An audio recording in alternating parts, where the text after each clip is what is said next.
Class 11 के बच्चों के लिए ये वीडियो मैं बनाना शुरू कर रहा हूँ और मैं मैथ्स को 11th की जो मैथ है उसको आपको समझाऊंगा। और सबसे पहले हम लोग समझने की कोशिश करते हैं जो पहला चैप्टर है मैथ्स का, समुच्चय। आप लोग बुक को मार्केट से ले लीजिएगा और मैं वीडियो अपलोड करता रहूँगा और जो भी दिक्कतें होंगी आप उसको बताइएगा, उससे मैं समझाऊँगा। तो समुच्चय क्या होता है सबसे पहले हम बुक से समझते हैं, फिर उसकी डेफिनेशन देखेंगे और उस पर कुछ एग्जाम्पल वगैरह को समझेंगे।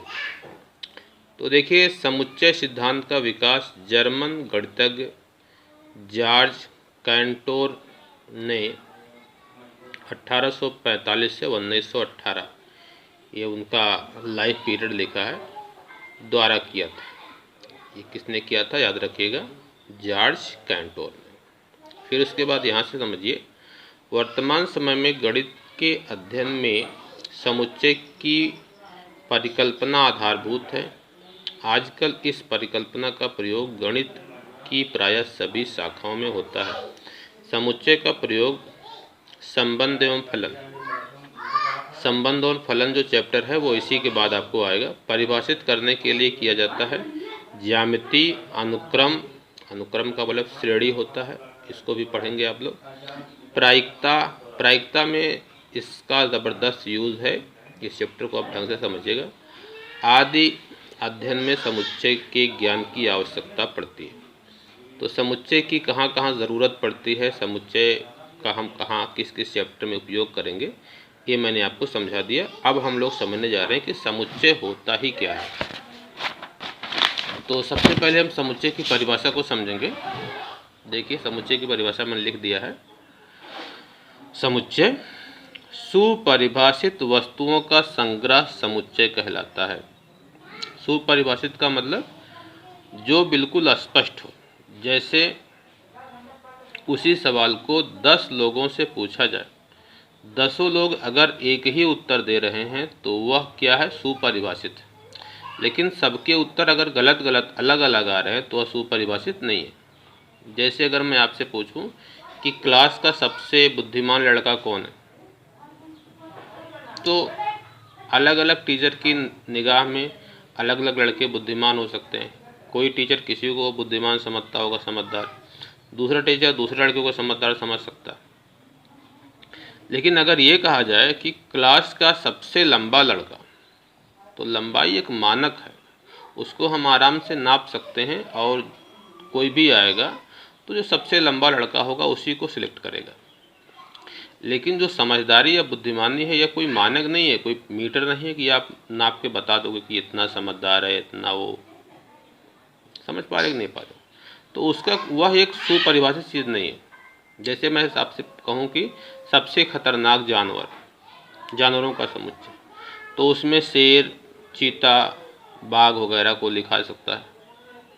लेकिन मैं तो कहता हूँ सबसे खतरनाक जानवर जो है वो मच्छर है, क्योंकि आप लोग जानते हैं कि दुनिया में सबसे ज़्यादा जो मौतें होती हैं वो मच्छरों के काटने से होती हैं।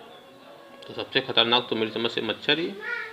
तो इस तरीके से अलग अलग लोगों का अलग अलग नज़रिया हो सकता है सबसे खतरनाक जानवर हुआ, तो वह जो चीज़ है वो सुपरिभाषित नहीं है, तो वह समुच्चय के अंतर्गत नहीं आएगी। तो सुपरिभाषित क्या होता है आपने समझ लिया होगा। समुच्चय को अंग्रेजी के, यहाँ पर को लिखना चाहिए था, समुच्चय को अंग्रेजी के बड़े अक्षरों द्वारा प्रदर्शित करते हैं। किससे लिखते हैं? बड़े अक्षर के द्वारा। अभी इस बात को मैं समझा दे रहा हूँ। जैसे मैंने नीचे देखिए समुच्चय लिखा भी है, ये बी से लिखा हूँ, तो ये समुच्चय है बी है, और उसके अवयव को किससे लिखा हूँ? स्मॉल ए से। ये जो महिला कोष्टक है इसमें ए, ई, आई, ओ, यू, ये समुच्चय के मैंने क्या लिखा? अवयव। तो समुच्चय को हम किस लिखते हैं? बड़े अक्षर से लिखते हैं। अब कौन कौन समुच्चय हो सकता है? जैसे भारत की नदियों का संग्रह, समुच्चय क्या होता है? वस्तुओं का संग्रह होता है। यहाँ पर देखिए स्पष्ट लिखा गया, संग्रह होता है मतलब कि कलेक्शन होता है, एक जगह उसको कलेक्ट किया जाता है।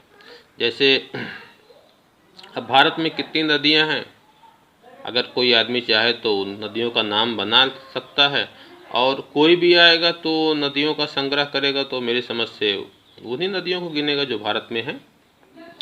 अंग्रेजी वर्णमाला के स्वर, तो स्वर कितने होते हैं? 5 होते हैं, ए ई आई ओ यू। तो वह भी क्या है? समुच्चय, क्योंकि वो क्या है? सुपरिभाषित चीज़ है। दुनिया के 10 सबसे खतरनाक जानवरों का समुच्चय। अभी मैंने बताया कि जो जानवर हैं खतरनाक है कि नहीं है, ये एक सुपरिभाषित चीज़ नहीं है, तो यह समुच्चय नहीं है। तो शायद समुच्चय आपको समझ में आ गया होगा कि समुच्चय क्या होता है। समुच्चय सुपरिभाषित वस्तुओं का संग्रह कहलाता है, उसी को हम क्या कहते हैं? समुच्चय। अब दूसरा जो समझने वाला टॉपिक है वो है समुच्चय का अवयव। जो भी वस्तुएं समुच्चय में होती हैं उनको समुच्चय का अवयव कहते हैं। समुच्चय के अंदर जो चीज़ें होती हैं उसे क्या कहेंगे? समुच्चय का अवयव। जैसे आपने समुच्चय को इंग्लिश में क्या कहते हैं? सेट कहते हैं। क्या कहते हैं? सेट। देखिए यहाँ पे लिखा भी है सेट। तो जैसे आपने देखा होगा कि शरबत का सेट आप मार्केट से लेते हैं तो उसमें एक जग मिलता है, गिलास मिलते हैं। तो जो जग और गिलास है वह शरबत के सेट का क्या है? अवयव है। समझ रहे हैं ना? तो किसी भी समुच्चय में जो वस्तुएं होती हैं वह उस समुच्चय का अवयव कहलाती है। समुच्चय के अवयवों को अंग्रेजी वर्णमाला के छोटे अक्षरों द्वारा प्रदर्शित करते हैं। अवयव किसे लिखते हैं? छोटे अक्षरों द्वारा, और समुच्चय को बड़े अक्षर द्वारा लिखा जाता है। अवयव को एप्सिलॉन, ये निशान इसको एप्सिलॉन पढ़ते हैं। ये एप्सिलॉन लिखा हुआ है, इसका फिजिक्स में भी उपयोग आएगा। क्या पढ़ते हैं इसको? एप्सिलॉन।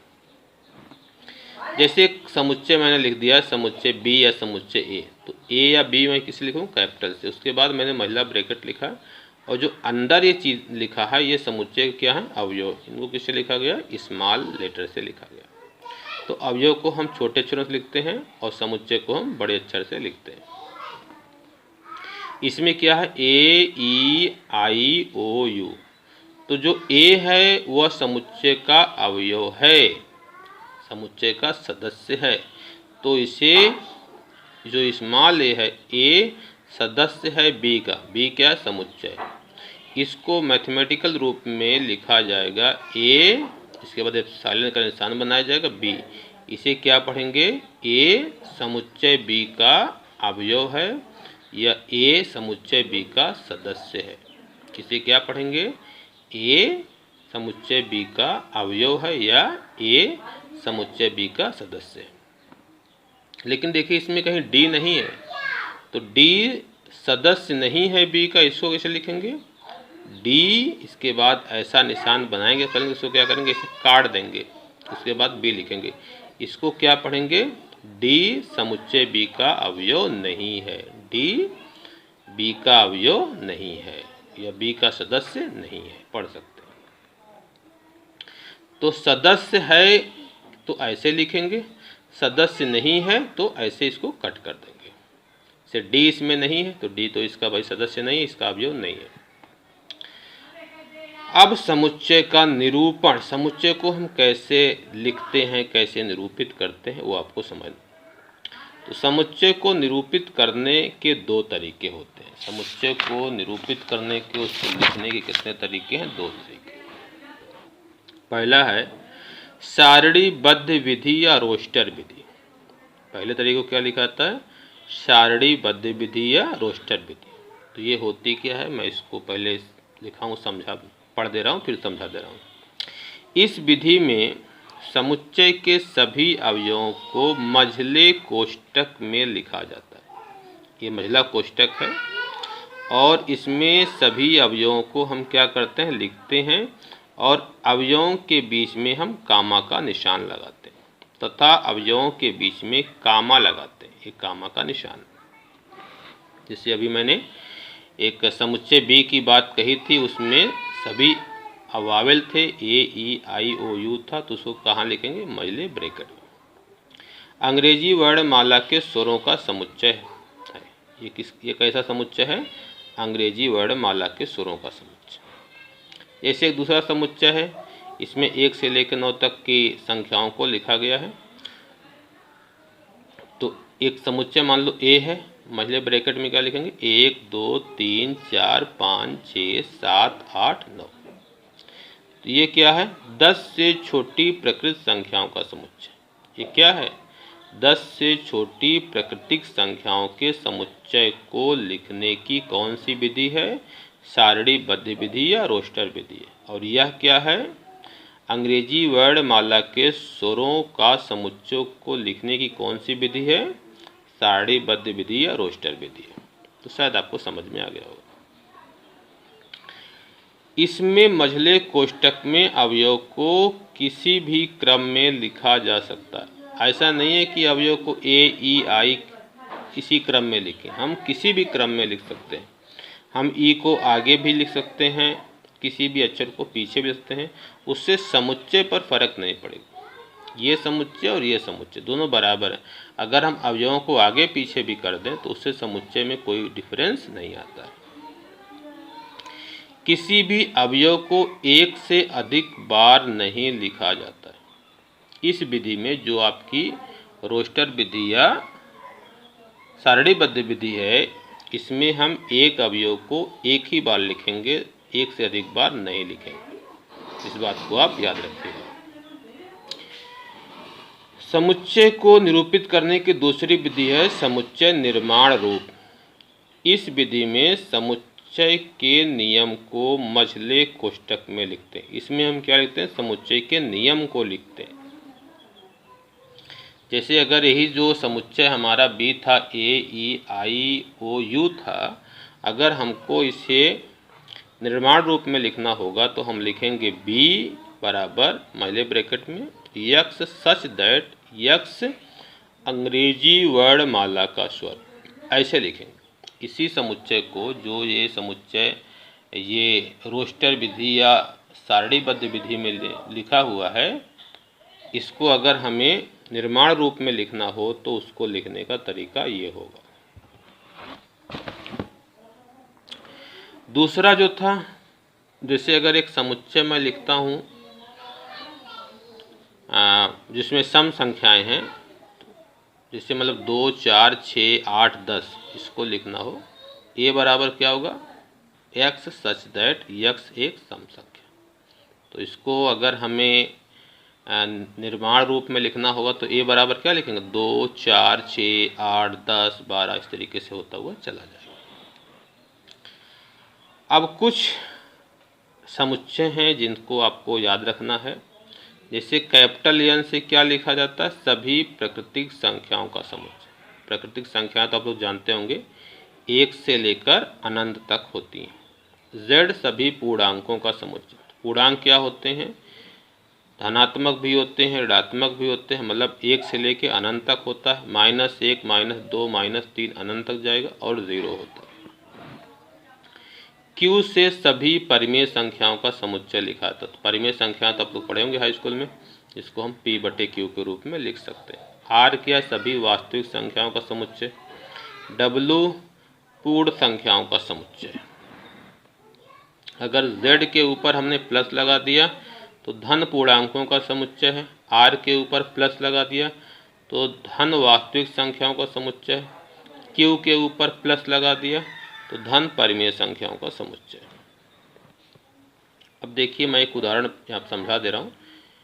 x² + x - 2 बराबर 0 का हल सारणीबद्ध विधि में। तो आपको क्या करना है, इसका गुणनखंड कर लेना है। गुणनखंड तो आप लोग कर ही लेंगे, अगर गुणनखंड नहीं समझ में आ रहा तो मैं बता दे रहा हूँ। x², अब देखिए 2 × 1 = 2, तो क्या होना चाहिए, घटाने पर 1 होना चाहिए। तो प्लस 2x - x - 2 बराबर 0। यहाँ से x कामन लो तो x + 2, यहाँ से -1 कामन लो तो x + 2 बराबर 0। अब यहाँ से x + 2 कामन लो तो यहाँ पर बचेगा x - 1 बराबर 0। यानी यहाँ से निकलेगा x बराबर 1 और x बराबर -2। यह आपका समुच्चय आ गया। ये इसको हमने किस रूप में लिखा है, सारणीबद्ध रूप या रोस्टर रूप में लिखा है। अब अगर हमको इसी क्वेश्चन को निर्माण रूप में लिखना हो, निर्माण विधि में या निर्माण रूप में, तो हम लिखेंगे ए बराबर एक्स सच दैट, दो बिंदु को पढ़ेंगे, सच दैट यक्स के बाद कामा लगाएंगे, x square plus x minus 2 बराबर 0 का हल है। ये कौन सी विधि है? निर्माण विधि है। और ये कौन सी विधि है? सूचीबद्ध विधि या रोस्टर विधि है।